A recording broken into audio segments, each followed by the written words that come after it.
Thank you, Mr. Chairman, and I appreciate our panelists being here today.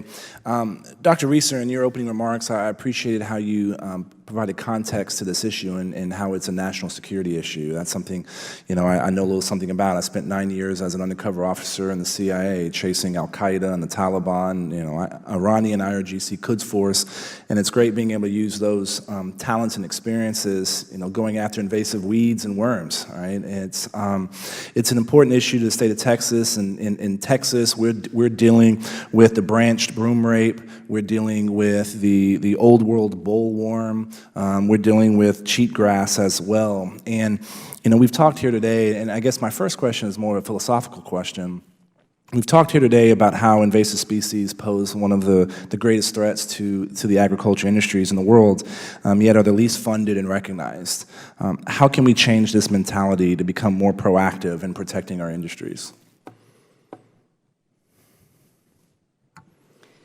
Thank you for the question. I think it's a really good one, and something that deserves a lot more time than what we have available to us. I think one of the challenges that has existed within this issue in the agricultural context is the long history of using the word pests and weeds, which don't galvanize the public's emotive response to this issue.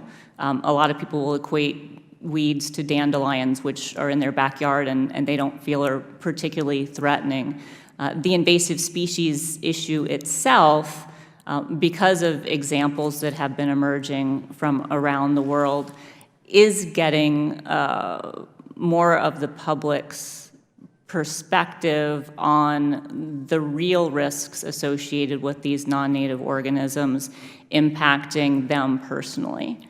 And I think as we raise the profile of this issue, as we communicate case studies effectively, as we draw the relationships between these individual species and people's personal lives, whether that be in the agricultural context or otherwise, we will see additional calls for support in all sorts of ways, financial, technical, and otherwise.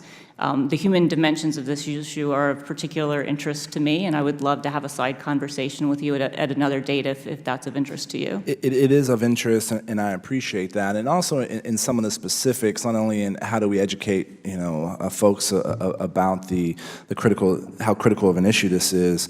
The old world bollworm poses a significant threat to corn, cotton, and other important crops throughout the U.S. And given that it reached Brazil and Puerto Rico, and that in June of this year, one worm was found in Florida, is there a federal protocol in place for an effective response to eliminate any isolated infestations before the pest spreads and becomes established in the U.S.? Thank you for the question. I am not an expert on that species in particular.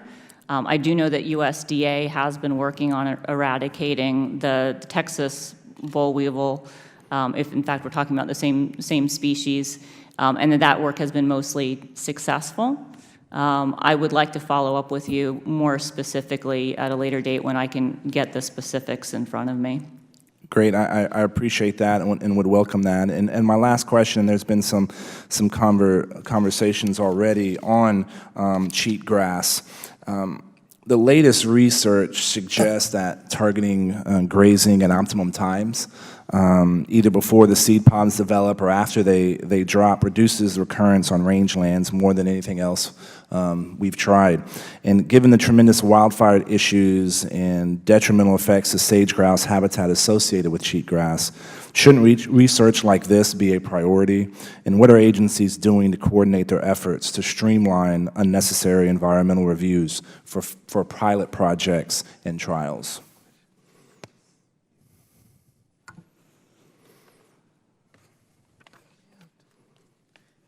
So, two different answers. Thank you for the questions. In terms of the grazing question in particular, there are nuances to the grazing that need to be looked at from a research perspective. There are a number of criteria that go into determining whether grazing is an effective technique in terms of managing cheatgrass. Those relate to the history of the land use, in particular the condition of the land, the microclimate that you're looking at, whether you're talking about grazing with cattle versus sheep, the density of the animals, even the breed of the animals can make a difference in terms of grazing habits. So there is various work going on to look at the best possible strategies for managing cheatgrass, and they may vary across, and likely will vary across the landscape. To get to the second part of your question, which I'm going to ask you to repeat. Sure, it's what are the agencies doing to coordinate efforts to streamline unnecessary environmental reviews for pilot projects and initial trials? Great, apologies, thank you for that. One of the priorities that emerged out of the Western Invasive Weed Summit that I attended 2 weeks ago was streamlining the NEPA process. This has been a priority for us for a number of years at this point in time, and we're going to continue to move ahead on looking at what we can do to provide better NEPA guidance and streamlining in the invasive species context into the new year. Mr. Chairman, I yield back the time I do not have. Chairman thanks the gentleman from Texas and recognizes